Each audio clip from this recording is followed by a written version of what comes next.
اللهم صل على محمد وعلى آل محمد كما صليت على إبراهيم وعلى آل إبراهيم إنك حميد مجيد. اللهم بارك على محمد وعلى آل محمد كما باركت على إبراهيم وعلى آل إبراهيم إنك حميد مجيد. আলহামদুলিল্লাহ, বড় এক মোবারক সময় আমাদের সামনে এসে গেছে। আগামীকাল থেকে জিলহজ মাসের 1 তারিখ, আজকে 29শে জিলকাআদা, আর সৌদি আরবে আজকে 1 জিলহজ। জিলহজের প্রথম 10 দিন এত গুরুত্বপূর্ণ 10 দিন যে আল্লাহ তাআলা নিজেই এই 10 দিনের কসম করেছেন। ওয়াল ফাজরে ওয়া লায়ালিন আশর, আল্লাহ তাআলা বলেন ফজরের কসম আর এই 10 দিনের কসম। মুফাসসিরিন সবাই একমত, এই 10 দিন হইল জিলহজ মাসের 10 দিন। এই 10 দিন এত গুরুত্বপূর্ণ যে সব ধরনের ইবাদত এই 10 দিনে পাওয়া যায়। রমজান খুব গুরুত্বপূর্ণ, কিন্তু রমজানে তো আর হজ নাই। কিন্তু এই 10 দিনে রোজাও আছে, হজও আছে, দান খয়রাতও আছে, নামাজ বাড়তি, জিকির বাড়তি, সব বাড়তি আছে। এই বেশি নেকামলের কারণেই, এই সুযোগ হওয়ার কারণেই আল্লাহ তাআলা নিজে কসম করছে ওয়ালা ইয়ালিনাস। আর আল্লাহ তাআলা যদি যে কোনো জিনিসের কসম করে তো বুঝে যায় যে জিনিসটা কত গুরুত্বপূর্ণ। এই জন্য রাসূল সাল্লাল্লাহু আলাইহি ওয়াসাল্লাম বলেন যে 10 দিনের আমলের চেয়ে আর কোনো আমল এত বেশি আল্লাহ তাআলার কাছে আর প্রিয় নয়। সাহাবায়ে কেরাম বললেন, ইয়া রাসূলুল্লাহ, আল্লাহর রাস্তায় জিহাদ, জেহাদও প্রিয় নয় এই 10 দিনের আমলের চেয়ে বেশি। তবে ওই লোকের জেহাদ বেশি প্রিয় যে লোক নিজের জান মাল নিয়ে বের হয়েছে আর ফিরে আসে। জানও বিলিয়ে দিয়েছে, মালও আল্লাহর রাস্তায় বিলিয়ে দিয়েছে, সে শহীদও হয়েছে, তার ধন সম্পদ সব আল্লাহর রাস্তায় খরচ করেছে। এই লোকের আমল সবচেয়ে উত্তম। কিন্তু এমনি এছাড়া আর কোনো জেহাদও এই 10 দিনের আমলের চেয়ে বেশি নয়। অন্য এক বর্ণনায় তিরমিজি শরীফের হযরত আবু হুরায়রা রাদিয়াল্লাহু তাআলা আনহু থেকে বর্ণিত, রাসূল সাল্লাল্লাহু আলাইহি ওয়াসাল্লাম বলেন, এই 10 দিন এত গুরুত্বপূর্ণ যে এক এক দিনের আমল 1 বছরের ইবাদতের সমান সওয়াব পাওয়া। আর এক এক রাতের ইবাদত লাইলাতুল কদরের সমান সওয়াব পাওয়া। এই জন্য আমরা অনেক সময় খেয়াল করি না, এত দামি সময় পার হয়ে যায়। আমরা হয়তো গরু কেনার জন্য এই বাজারে সেই বাজারে ঘোরাঘুরি করি, গরু কিনি, কোরবানি করি, বাকি এই যে সময়টা যে বড় গুরুত্বপূর্ণ এটা আমরা খেয়াল করি না। বড় এক দামি সময় আমাদের সামনে আসতেছে। সারা দুনিয়া থেকে হজের কাফেলাগুলো তারা প্রায় এখন মক্কা শরীফ পৌঁছে গেছে। অল্প স্বল্প আর কিছু বাকি আছে, যেমন আমাদের দেশ থেকেও এখনো আজকেও কেউ কেউ যাচ্ছেন, কাল পরশু 11-12 তারিখের মধ্যে বোধহয় আর থাকবে না, সবাই চলে যাবে। সারা দুনিয়ার হাজী সাহেবের এখন মক্কা শরীফেই বেশি, মদিনা শরীফে অল্প কিছু থাকতে পারে। এই যে লক্ষ লক্ষ হাজী সাহেব সেখানে, আমরা এখানে যদি ইবাদতে মগ্ন থাকি, ইবাদতে মশগুল থাকি, ইবাদতে লেগে থাকি, তাহলে ওখানে যত দোয়া হইতে থাকবে ওই দোয়ার ভাগই আল্লাহ তাআলা আমাদেরকে বানিয়ে দেবে। আমরা হজে যেতে পারিনি, কিন্তু এখান থেকে আমলের মধ্যে লেগে থাকি। ওরা তো ওখান প্রতি মুহূর্তেই তোয়াফে আছে, সাফা মারোয়ার সাড়িতে আছে, আর কিছুদিনের মধ্যে মিনায় চলে যাবেন, আরাফাতে চলে যাবেন, মুজদালিফায় থাকবেন, ওখানে কান্নাকাটি করবেন। আল্লাহ তাআলার একবারেই প্রিয় হয়ে যাচ্ছেন ওনারা। তো ওর সাথে আমরা যারা দূরে আছি, আমাদের জন্য আল্লাহ তাআলা সুযোগ করে দিয়েছেন যে আমরা কিছু আমলের মধ্যে লেগে থাকি। এই জন্য এই সময় 1 নম্বর হলো এই গুরুত্বটা বুঝা, বড় গুরুত্বপূর্ণ সময়। এই সময়টা যেন একটা মুহূর্ত আমার বেকার না যায়, আমি কোনো না কোনো ইবাদতের মধ্যে যেন লেগে থাকতে পারি। একটা হইল এটার মানে গুরুত্ব অনুধাবন করে এক কাজ। 2 নম্বর হইল আল্লাহ তাআলা যেটা এই 4 মাসের জিলকদ, জিলহজ, মুহররম, রজব এই 4 মাস সম্পর্কে আল্লাহ তাআলা বলে দিয়েছেন যে ফালা তাজলিমু ফীহিন্না আনফুসাকুম, তোমরা এই 4 মাসে কোনো গুনাহ করো না।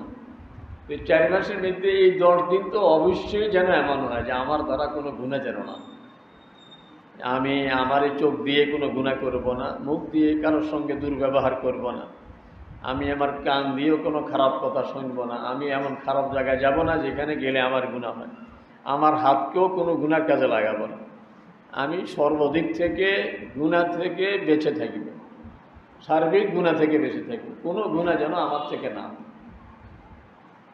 এই হইল 2 নম্বর কাজ। 1 নম্বর তো হইল এই গুরুত্ব বুঝা মাসের, এই সময়ের, এই 10 দিনের। 2 নম্বর হইল কোনো গুনাহ না করা।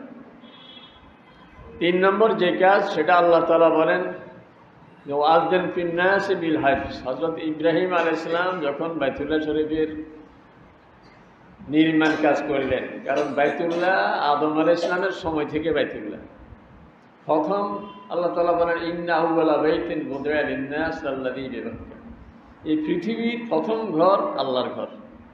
বাইতুল্লাহর আগে দুনিয়াতে কোনো ঘরই হয়নি, কারোর কোনো ঘর ছিল না। প্রথম ঘর ফেরেশতারা আদম আলাইহিস সালামের জন্যই বলছে যে এটাই আপনার ইবাদতের ঘর। এই জন্য ইন্না আউওয়ালা বাইতিন বুদিআ লিন-নাস আল্লাযী বিবাক্কা, প্রথম ঘর দুনিয়ার মানুষের ইবাদতের জন্য এটা আল্লাহ তাআলা বানিয়েছেন, সেটা হইল এই মক্কা শরীফে যে ঘর। মক্কাকে আল্লাহ এখানে বলছেন বাক্কা, মক্কাকে বাক্কাও বলে।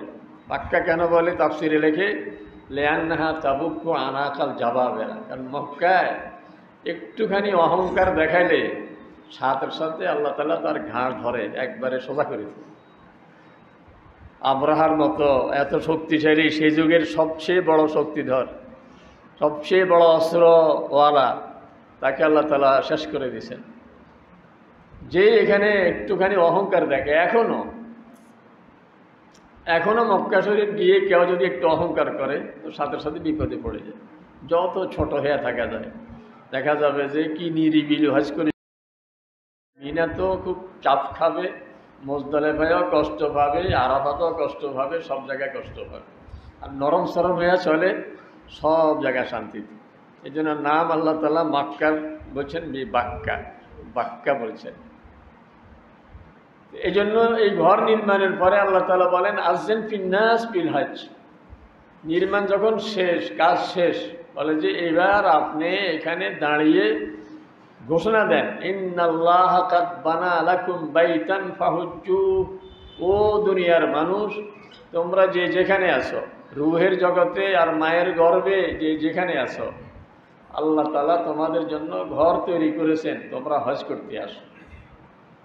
ওই আওয়াজ ইব্রাহিম আলাইহিস সালাম বাইতুল্লাহর সামনে ওই যে পাথর দেখিয়ে আসছেন আপনারা হজে গিয়ে, মাকামে ইব্রাহিম, এই পাথরের উপর দাঁড়িয়ে তিনি ঘোষণা দিয়েছেন। কিন্তু আল্লাহ তাআলা এই আওয়াজ পৃথিবীর সর্ব জায়গায় পৌঁছিয়ে দিয়েছেন। আমরাও শুনেছি, আমরা তখন রূহের জগতে ছিলাম। ওদিন শুনে যারা মুখ বন্ধ করেছিলেন তার আর হজ নসিব হবে না, কিন্তু যিনি শোনার সঙ্গে সঙ্গে বলছিলেন লব্বাইক, উনি হজ যাবেন ইনশাআল্লাহ। এখন তো বলতে পারতেছেন না লব্বাইক বলছেন কি বলেন নাই, হজে গেলে বুঝবেন তো আপনার লব্বাইক বলছেন। এই জন্য যে যতবার লব্বাইক বলছেন তিনি ততবার হজে যাবেন। আল্লাহ তাআলা বলেন যে আযিন ফিন্নাস বিল হজ ইয়াতুকা রিজালান, এরা কেউ পায়ে হেঁটে আসবে, ওয়ালা কুল্লি দামির ইয়াতিনা মিন কুল্লি ফাজ্জিন আমিক, কেউ ওট ঘোড়ায় করে, প্লেনে, সে ফ্লাইটে করে আসবে, স্টিমারে চড়ে আসবে, বাসে আসবে, কেউ কোনো বাহনে করে আসবে। মানুষজন আসবে, কেন আসবে? লিয়াশহাদু মানাফিআ লাহুম, এমন এক জায়গায় আসবে যেখানে দুনিয়ারও উন্নতি, আখিরাতেরও উন্নতি।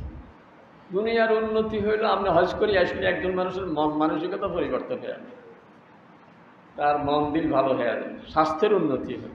আর রাসূল সাহেব বলেন হজ করলে 2টি উপকার। এক উপকার হইল বলেন তাবিউ বাইনাল হজ্জ ওয়াল উমরা, তোমরা হজ করো, উমরা করো, কারণ এতে কী হবে ফাইন্নাহুমা ইয়ানফিয়ানে আল ফাকরা ওয়াজ যুনুব কামা ইয়ানফিল কির খুবসাল হাদিদ, কারণ হজ আর উমরা মানুষের অভাব দূর করে দেয়। হজ করে আসছে একজন লোক, মাশাআল্লাহ 7 লাখ 7.5 লাখ টাকা খরচ করে হজ করে আসছে, মাশাআল্লাহ। এরপরে খুব ব্যবসায়িকভাবে খুব উন্নতি হচ্ছে ওনার, উনি আরও আগের চেয়ে অনেক বেড়ে গেছে, ওনার ধন সম্পদ অনেক বেড়ে গেছে। বাহ্যিক দৃষ্টিতে দেখা যায় বেশি খরচ হচ্ছে, কিন্তু আল্লাহ তাআলা, আল্লাহ রাসূল বলেন হজের দ্বারা তোমার অভাব চলে যাবে, আর তোমার জিন্দেগির যত গুনাহ আছে গুনাহ সব মাফ হয়ে যাবে। এই জন্য আল্লাহ তাআলা বলেন ঘোষণা দেন যেন হজে আসলে তাদের লাভ হবে। আর কি হবে? ওয়ায়াযকুরুসমাল্লাহি ফি আইয়ামিন মালুমাত, তারা এই কয়টা দিন আল্লাহর খুব বেশি বেশি জিকির করবে। এই কয়টা দিন কোন দিন?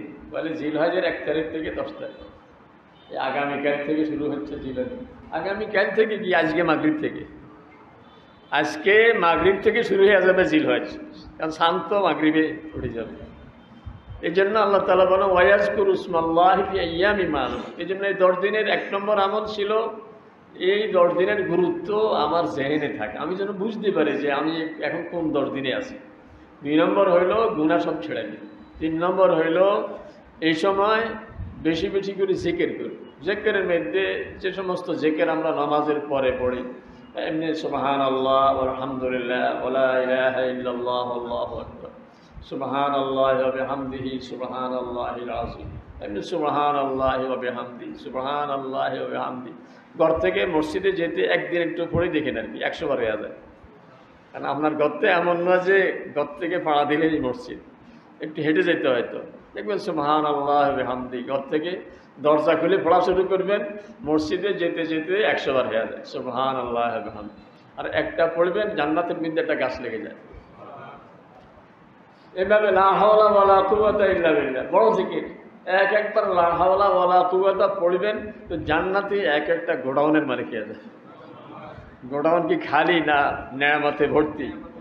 এটা কি সার গোডাউন আর গমের গোডাউন নেই, কি গোডাউন? সেটার ভিতরে আল্লাহ কি নেয়ামত রেখেছেন সেটা আল্লাহ তাআলা নিজে বলেন ফালা তা'লামু নাফসুন মা উখফিয়া লাহুম মিন কুররাতি আয়ুন। কেউ জানে না আমি কি রেখে দিয়েছি, খুললে দেখবে গোডাউন খুলে। একবার লা হাওলা ওয়ালা কুওয়াতা পড়বেন তো একটা গোডাউনের মালিক হয়ে যাবে। আর গোডাউনের সাইজ কি আমাদের গোডাউন রোডের গোডাউনের মতো নেই, এটা জান্নাতের গোডাউন, জান্নাতের মতো করি। আল্লাহ যেরকম আল্লাহর গোডাউন এরকম। এই জন্য একবার লা হাওলা ওয়ালা কুওয়াতা একটা গোডাউনের মালিক। আপনি যদি বলেন ইয়া যাল জালাল ওয়াল ইকরাম, আমরা যে বলি আল্লাহুম্মা আনতাস সালাম ওয়া মিনকাস সালাম তাবারাকতা, ইয়া এই শুধু ইয়া যাল জালাল ওয়াল ইকরাম, ইয়া যাল জালাল ওয়াল ইকরাম বলতেছি আল্লাহ আপনি তো অনেক দিতে পারেন, আপনার ক্ষমতা অনেক, অনেক কিছু আপনার। অনেক মানুষ আছে অনেক কিছু, ওই যে কেউ আছে ধন আছে মন নেই, আর একজনের মন আছে কিন্তু ধন নেই। আল্লাহ আপনার তো আছে এবং আপনি তো ইকরামওয়ালা, আপনি তো দিলে খুশি হন, আপনি তো বন্দা চাইলে খুশি হন। শুধু আমি শুধু এই কথাটা বললেই হইল ইয়া যাল জালাল ইকরাম, আল্লাহ দিতে থাকবে, আল্লাহ দিতে থাকবে। কারণ আমি শব্দটা বলছি কি ইয়া যাল জালাল ওয়াল ইকরাম, আয় আল্লাহ আপনি বড় ক্ষমতাওয়ালা, আপনি সবচেয়ে ধনী এবং আপনি বড় দিলওয়ালা, আপনি সবচেয়ে দানওয়ালা।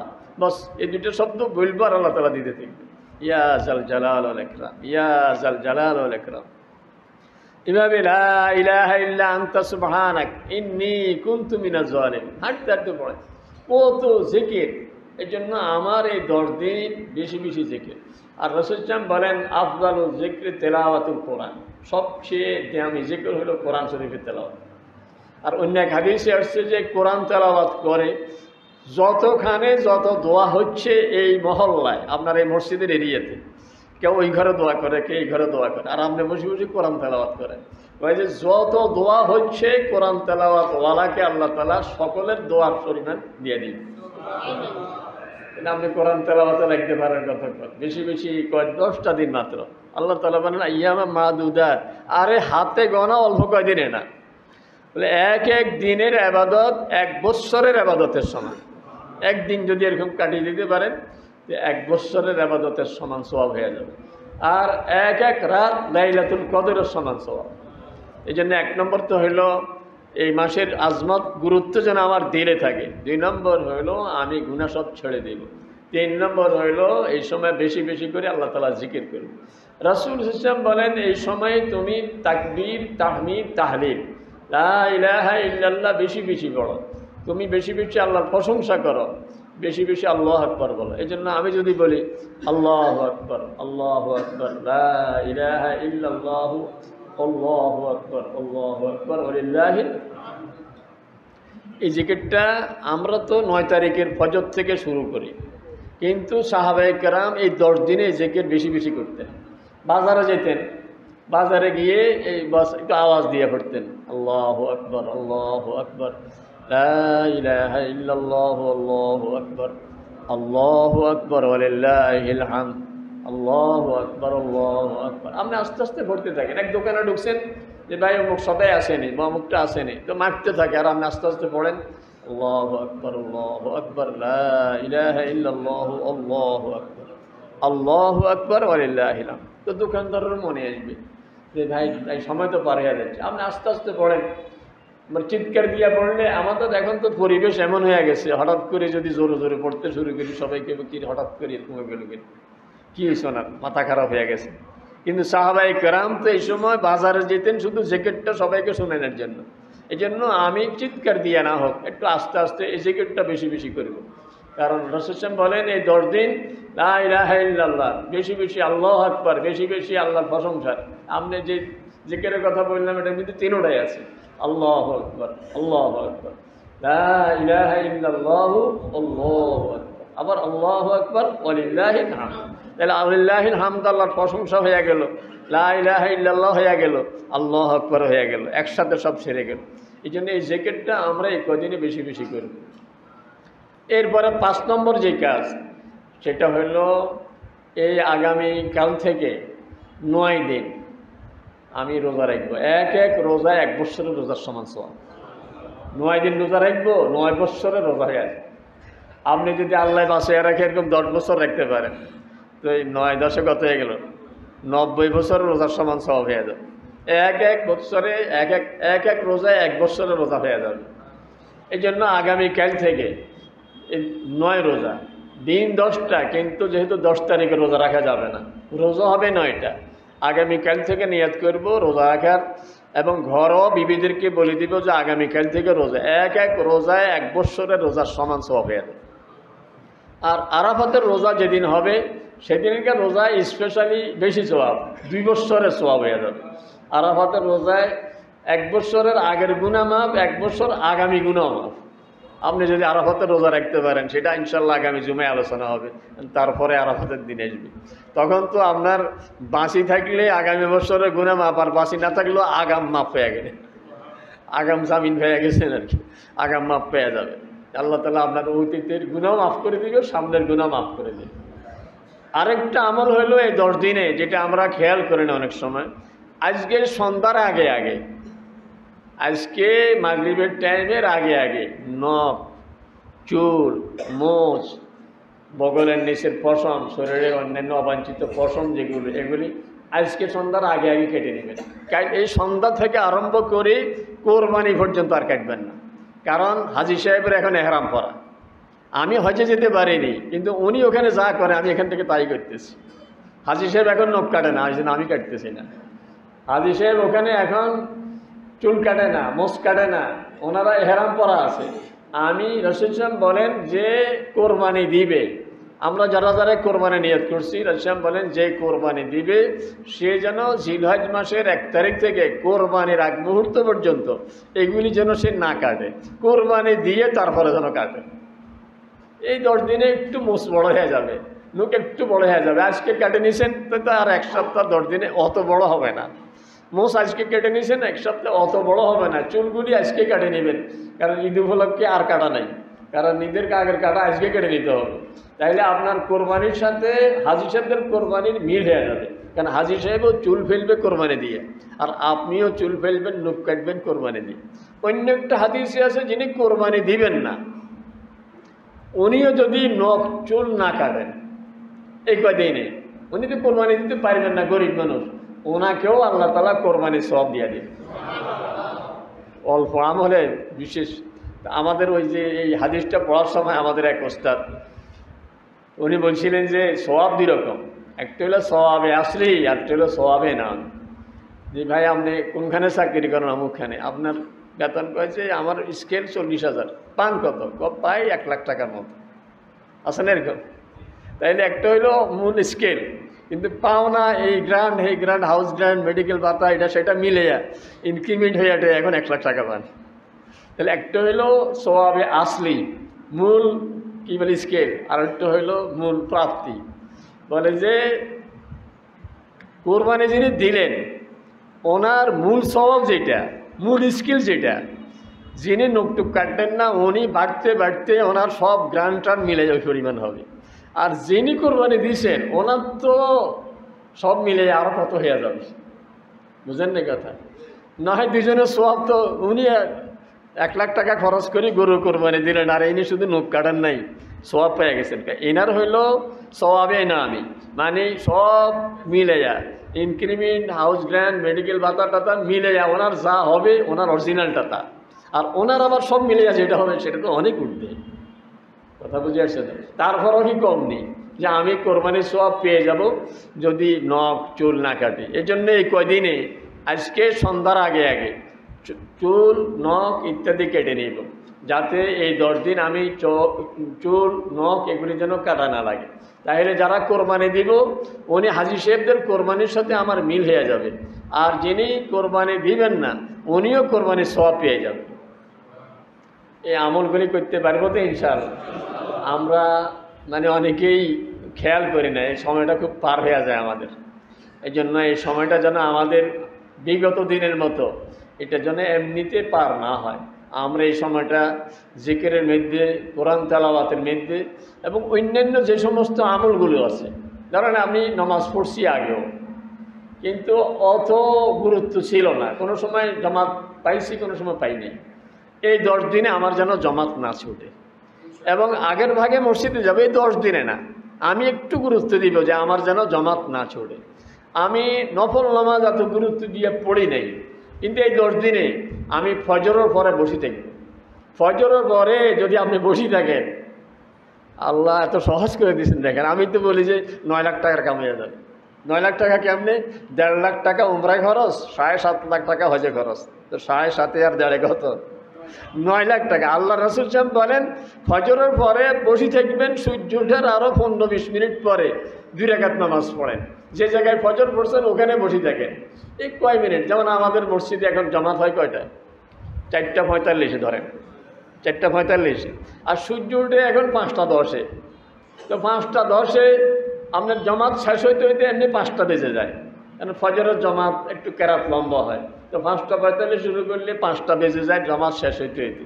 সূর্য উঠতে আর 10 মিনিট, এরপর আর 15 মিনিট। এই সময় বসে বসে একটু জিকির আজকার যেগুলি আছে বা কোরআন শরীফ নিয়ে তেলাওয়াত করেন। 2 রাকাত নামাজ পড়বেন, তো আল্লাহ তাআলা 1 হজ 1 উমরা সব আপনার আমলনামায় দিয়ে দিবেন। এতদিন পড়েন নাই, এখন এই 10 দিনে পড়া শুরু করেন যে আল্লাহ আপনি বলছেন যে একটু বেশি জিকির করতে, এই সময় আমি এই সময় নামাজ বাড়াইয়া দিছি। আপনি অফিস দিকে যাবেন, দোকানে যাবেন, এটা তো ফজরের পরে অফিসে যান না, দোকান তো অফিস ফজরের পরে যান না, যান তো সাধারণত 9টায়। যে যেখানে চাকরি করি একটু 9টায় 8:30 এরকমই বের হই। আপনি ওযু করলেন, গোসলের জন্য নাস্তা রেডি করতেছে, এই ফাঁকে আপনি 4 রাকাত নামাজ পড়ে নেন। আল্লাহ তাআলা নিজে ঘোষণা দিচ্ছেন, বান্দা দিনের শুরুতে 4 রাকাত নামাজ পড়ো, তো সারা দিনের তোমার সকল কাজের জিম্মাদার আমি হয়ে যাব। এটারে শাস্তের নামাজ বলে। এতদিন পড়েন নাই, এই 10 দিন একটু পড়েন। এই 10 দিন কিন্তু ওই 10 দিন হাজী সাহেবরা এখন মিনা আরাফাতে, আমি তো যাইতে পারি নাই, আমি এখান থেকে একটু তাদের মতো করে আমল বাড়াইয়া দিই, শাস্তের নামাজ পড়ে। এই কদিনে জাওয়ালের নামাজ, যে শুক্রবারে আমরা জাওয়ালের নামাজ পড়ি, আমরা কিন্তু এই যে অন্যান্য সময় মসজিদে ঢুকি তাহিয়াতুল মসজিদ, দুখুলে মসজিদ পড়ি না, কিন্তু শুক্রবারে 2 রাকাত পড়ি তাহিয়াতুল মসজিদ, 60 রাকাত পড়ি আমরা জাওয়ালের নামাজ। এটাতে কাবলা জুমা বলেন আর যেমনে বলেন, 60 রাকাত পড়ি। তো এই 60 রাকাত আসলে রাসূল সাল্লাল্লাহু আলাইহি ওয়াসাল্লাম 4 রাকাত প্রতিদিন পড়তেন। বলতেন যে, বলছেন রাসূল এই কথা যে ঠিক দ্বিপ্রহরে যখন জোহরের ওয়াক্ত হয়, এই সময় আসমানের দরজা খোলা হয়। আমি চাই যে আসমানের দরজা খোলার সাথে সাথে আমি একটা হাদিয়া পাঠাই দিই, আমি একটা আমল পাঠাই দিই। এই জন্য রাসূল এই সময় 4 রাকাত নামাজ পড়তেন। এটারে জাওয়ালের নামাজ বলে। এই কদিন আপনি পড়েন নাই, জীবনেও পড়েন নাই, শুধু শুক্রবার হয়তো পড়ছেন। এখন এই 10 দিন একটু খেয়াল করেন যে আমি ঠিক, যেমন আজকে জাওয়ারের নামাজের টাইম ছিল 11:56। আপনার এখন মোবাইলের মধ্যে ইসলামিক ক্যালেন্ডার আছে, তো ওইটা দেখলে আপনি দেখবেন যে জোহরের টাইম কটা লিখছে। যেমন আজকে লিখছে 11:56, ঠিক 11:56 বাজলে এর আগে আপনার জায়নামাজ বিষয়ে রেডি। 11:56 বাজছে, জান্নাত দেখে কি আসমানের দরজা খোলা হয়ে গেছে। আপনি আল্লাহু আকবার, শুরু হয়ে গেল আপনার আমল যাওয়া। এই কদিনে জাওয়ালের নামাজ পড়ার চেষ্টা করি। তাহাজ্জুদ এই কদিন পড়ি নাই, অতীতে পড়ি নাই। সাহাবায়ে কেরাম তাহাজ্জুদ মোটেও ছাড়েন নাই, আর আমাদের অনেকে তাহাজ্জুদ মোটেও পড়ি নাই। এরকম যেন আমরা না হয়। আমরা মানে একবারে যদি না পড়ি তো একবারে ছাড়ব না, একেবারে পড়ি নেই এমন না হয়, একেবারে ছাড়ি নেই এমন যেন হই। আমি একবারে ছাড়ি দিই নেই, মাঝে মধ্যে পড়ছি। তো মাঝে মধ্যে যখন পড়ছি এই কদিনে একটু নিয়ত করি, কারণ রোজা তো রাখবো, সেহরি খেতে উঠবো, তো তাহাজ্জুদের কমপক্ষে 60 রাকাত পড়ে আল্লাহ তাআলার কাছে একটু কাইনবো যে আল্লাহ এটা বড় গুরুত্বপূর্ণ এই দিনগুলো। কাজে হাজী সাহেবরা তো ওখানে কাইনতেছে, আমি তো হজে যেতে পারিনি। আয় আল্লাহ আমার গুনাহগুলো মাফ করে দেন, আমার মা বাবার গুনাহ মাফ করে দেন। আয় আল্লাহ আমার সন্তানগুলোকে আপনার সফর্দ করে দিচ্ছি, ওদের মেধা বাড়িয়ে দেন, ওদের সকল দিক থেকে আপনি হেফাজত করেন। মানে সার্বিক যত দোয়া আছে সব দোয়াগুলি করার বড় সুযোগ এই 10 দিনে। এই জন্য নমাজ বাড়াবো, জিকির আজকার বাড়াবো, তাকবীর বাড়াবো, সব তো বাড়াবো। অন্যান্য যত আমল আছে কিছু দান খয়রাত করবো। আত্মীয় স্বজনের খোঁজখবর আগে নিতে পারি নাই, এই 10 দিনে একটু আত্মীয় স্বজনের খোঁজখবর নেওয়ার চেষ্টা করব। যত রকমের নেকামল আছে সব নেকামল একটু একটু বাড়ানোর এই কদিনে চেষ্টা করব। পারবো না ইনশাআল্লাহ। বলা সহজ, কিন্তু করতে গেলে মানে অলসতা এসে যায় আমাদের, কিন্তু করাও আসলে কঠিন নয়। দুনিয়া বুঝা সহজ, করা কঠিন। এই মুহূর্তে যদি বলতাম যে ভাই আমার কাছে বিষয় আছে, সৌদি আরব থেকে আসছে 10টা বিষয় আছে, ওখানে বেতন 2 লাখ টাকা করে হবে, যারা যারা আগ্রহী যোগাযোগ করবেন, বেউস হয়ে যাবেন আমার সাথে যোগাযোগ করতে। এখান থেকে বের হওয়ার আগে কানে কানে বলবেন হুজুর একখানা নামাজ এনে রাখে দিয়ে, বলবো যে 5 লাখ টাকা লাগবে। বলে 5 লাখ টাকা কোনো ব্যাপার না, লাগলে আরও বেশি, কারণ মাসে 2 লাখ টাকা বেতন।